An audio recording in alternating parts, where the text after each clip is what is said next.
Selepas salam kanan dan kiri, kita kata astagfirullahalazim, tapi setengah tu kita ucap alhamdulillah. Boleh ke tak? Kau pandamu.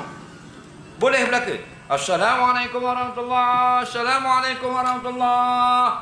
Astagfirullahalazim. Boleh. Atau terus dia nak puji Allah. Subhanallah.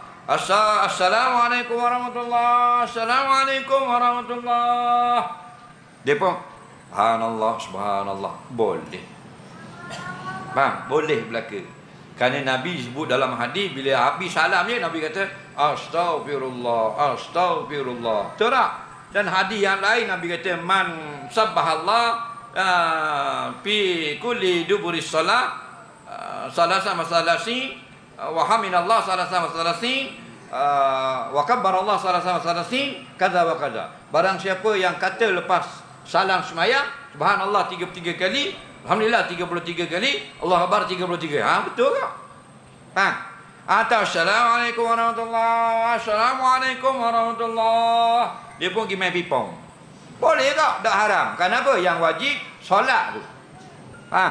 Dan sunat, kalau kita tidak ada keperluan apa-apa, kita duduk dan berzikir dulu sekurang-kurangnya.